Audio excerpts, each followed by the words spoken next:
In this video, I'm going to tell you how my annoying business partners convinced me to sell our 3-family investment property with 4 simple arguments. Our original plan was to BRRRR this property and keep it for the long haul, but it doesn't look like that's happening anymore. Hey friends, welcome back to the channel. If you're new here, my name is Sunny and I'm a real estate investor based in Northeast New Jersey. On this channel, I share my investing experience in an effort to help you start or grow your real estate portfolio. Without further ado, let's dive into today's video. My business partners and I currently own 4 properties together, and we have another 4 under contract to buy by the end of 2021. Our structure is pretty simple. I find all of the money, they do all of the work. We split the equity 75-25, and they take a 4% management fee on gross collected rents. We landed our first property in January 2020. It was a 4-family home in Camden County, New Jersey. If you want to hear that story, click the card above. We successfully BRRRR'd that property and still own it today. A few months after we bought that 4-family home, our general contractor introduced us to his friend who wanted to sell a 3-family property a few towns over. That 3-family property ended up being the second investment we acquired in our partnership. I can't remember the asking price, but we ended up buying that property at $215,000. The house required quite a bit of work, but we knew we were getting it at a really good price, so we felt confident moving forward with the deal. The unit mix is pretty basic. Unit 1 is a 4-bed, 2-bath, Unit 2 is a 2-bed, 1-bath, and Unit 3 is also a 2-bed, 1-bath. The residents in Unit 1 have been there forever. They currently pay $14.50 per month. The residents in Unit 2 have also been there for a while. They currently pay $9.50 per month. And Unit 3 was vacant and recently renovated when we bought the property. We were able to rent it out for $13.50 per month. Our total rent roll here is $37.50 per month, and all the tenants are current. That's a rent-to-value ratio of 1.75%. Any investor would kill to have this deal.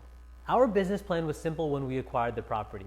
Once the leases expired for Unit 1 and Unit 2, we'd renovate those apartments and bump up the rents to market rate, ultimately increasing our rent roll to $47.50 per month, which would increase our cash flow significantly. So why are my annoying business partners trying to convince me to sell this property? It comes down to 4 very simple reasons. The first reason is we weren't able to execute our business plan. The residents in Unit 1 and 2 refused to leave. Their leases expired soon after we bought the property, and when we kindly requested for them to leave, they just said no.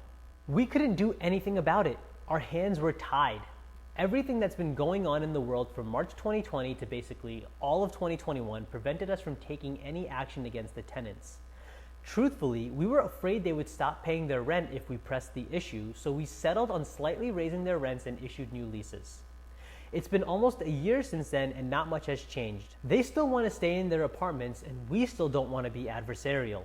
For context, the difference between where their rents currently are and where they could be is roughly $1,000 per month. So we're leaving a lot of money on the table here. The second reason my partners are forcing me to sell is the current market value of this property. We knew we stole this property when we bought it, but we didn't realize just how good of a deal it really was. We had this property appraised on September 21st of 2021, and the value came back at $320,000. Now let me remind you, we bought this property on August 31st of 2020 for $215,000, and since then we've spent $0 on renovations. That's a 48% annual return on investment. I use Zillow's Home Market Index tool to calculate the appreciation for this zip code for the time we own this property. In August 2020, the typical value of homes in the same zip code was $222,000. In August 2021, the typical value of homes in this zip code was $273,000. Based on Zillow's data, we can see the submarket appreciated 23% in the 12 months ending August 2021. Now, normally I don't put much weight into Zillow's data, but they were spot on with their estimate for our property. Based on these numbers, we can say half the value created in the past year came from the submarket's appreciation, and the other half came from our initial ability to buy this property at a significant discount. The third reason my partners are forcing me to sell this property is a simple cost-benefit analysis.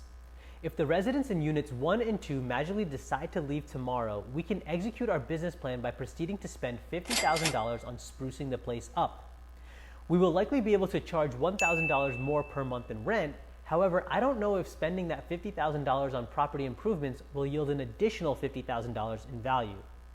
We can say that with confidence because the appraisal report says there are 4 comparable properties offered for sale in the subject neighborhood ranging in price from $265K to $375K.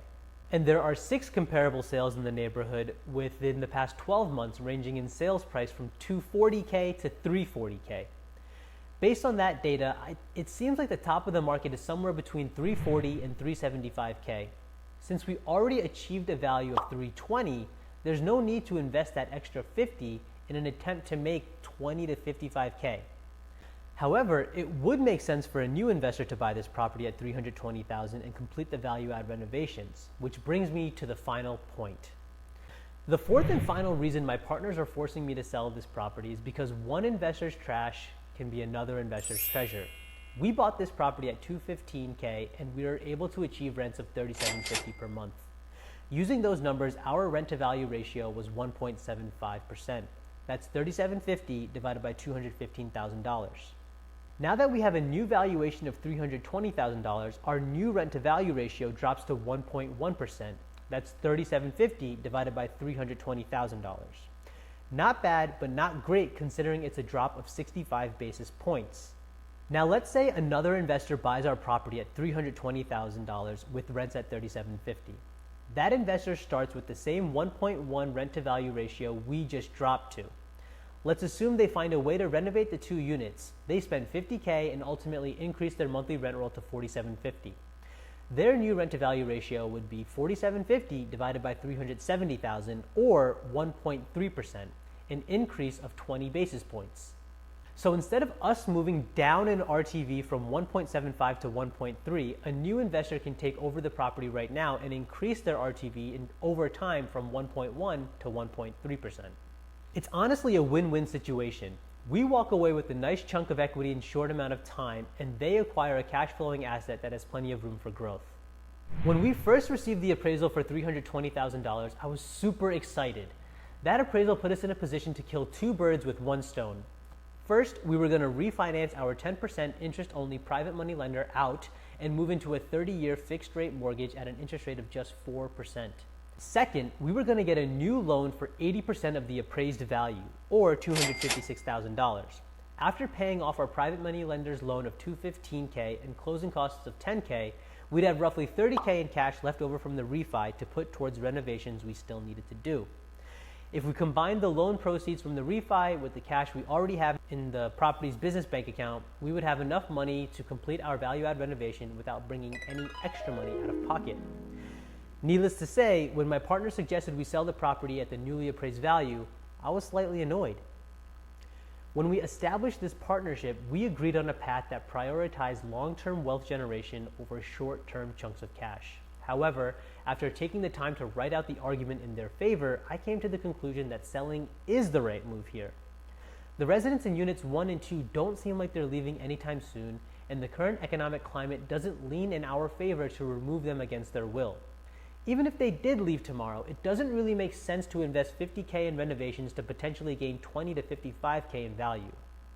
Finally, we need to strike while the iron is hot.